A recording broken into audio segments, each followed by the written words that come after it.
एक डिग्री का होना और एक अंडरस्टैंडिंग लेवल का होना, ये दोनों में फ़र्क है। यानी कोई ज़रूरी नहीं कि जिसके पास डिग्री हो वो समझदार भी हो। इस पे कहानी है और इसमें ये बात समझ में आ जाएगी कि कोई ऊंचा पोस्ट या फिर ज़्यादा एजुकेशन ये तय नहीं कर पाता है कि उसके अंदर समझदारी उतनी ही होगी। किसी राज्य में एक राजा था और उसकी एक ही बेटी थी और वो चाहता था कि अपनी बेटी की शादी उसी से कराए जो बहादुर हो, तेज दिमाग का हो, समझदार हो। उसके लिए उसने अलग अलग राज्यों में घोषणा करवाई कि बेटी का स्वयंवर रचाया जा रहा है, उसमें से किसी एक का सिलेक्शन होगा, जो इम्तहान में पास होगा उसी से राजा अपनी बेटी की शादी कराएंगे। डेट दिया गया, डेट के मुताबिक सारे लोग वहाँ पहुँचे। राजा ने सभी को खिताब करते हुए कहा कि एक टेस्ट में जो पास होगा, जो मैं टेस्ट देने वाला हूँ उसमें जो पास होगा उसी से मैं अपनी बेटी की शादी कराऊंगा और उसे आधा राजपाट भी अपना दूंगा। सारे लोग तैयार हो गए। उस राजकुमारों के भीड़ में एक ऐसा भी यूथ आया था, एक यंग चेहरा आया था जो राजकुमार नहीं था बल्कि एक मामूली किसान का बेटा था। राजा सभी लोगों को महल के सबसे ऊपरी तल्ले पर ले गए और नीचे देखने को कहा। जब सारे लोग नीचे देखे तो वहाँ पर बहुत सारे मगरमच्छ थे। मगरमच्छ जितने भी थे वो एक दूसरे पे झपट रहे थे। कोई भी इंसान उस सीन को देखकर, उस सिचुएशन को देखकर डर जाएगा। उसके दिमाग में यही होगा कि मरने के लिए ये कौन टेस्ट देने वाला है, जब जिंदा रहेंगे तब तो शादी होगी।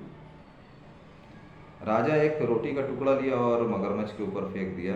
जैसे ही रोटी का टुकड़ा नीचे गिरा, मगरमच्छ उस रोटी के टुकड़े के लिए एक दूसरे पर झपटने लगे, हल्ला बोल दिए।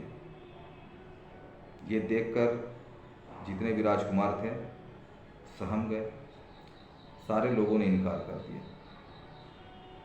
जो लड़का आया था, जो यंग था, किसान का बेटा, वो हाथ उठाए कि महाराज मैं वहाँ पहुँच जाऊँगा। राजा ने कहा कि जंप करके वहाँ पहुँच जाना है।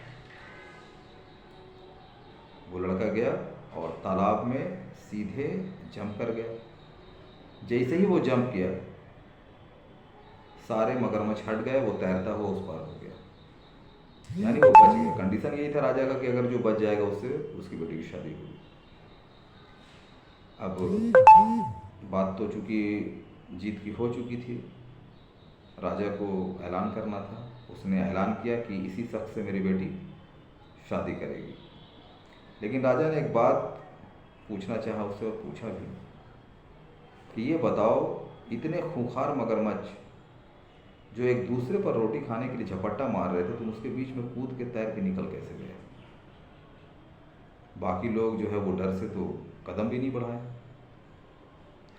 उसने मुस्कुराते हुए जवाब दिया कि महाराज, ज़्यादा एजुकेट होना यानी ज़्यादा पढ़ा लिखा होना या ज़्यादा ऊंचा पद होना, ज़्यादा डिग्री होना या बड़ी डिग्री का होना, ये नहीं तय कर पाते हैं कि कोई आदमी कितना समझदार है। जब आपने रोटी का टुकड़ा मगरमच्छों को दिया और मगरमच्छ जिस तरह से रोटी के टुकड़े को खाने के लिए एक दूसरे पर झपट्टा मारे, उसी वक्त मैं समझ चुका था कि ये मगरमच्छ शाकाहारी है। बस इतना समझना काफ़ी था। मैं जंप किया और तालाब में तैरते हुए उस पार हो गया। इस एग्ज़ाम के ज़रिए राजा को एक बहादुर समझदार दामाद मिल चुका था। उसने अपनी बेटी की शादी कॉल के मुताबिक, जो उसने वादा किया था उसके मुताबिक उसने करा दी और अपने राज्य से आधा उसे सौंप दिया और उसे भी राजा बना दिया।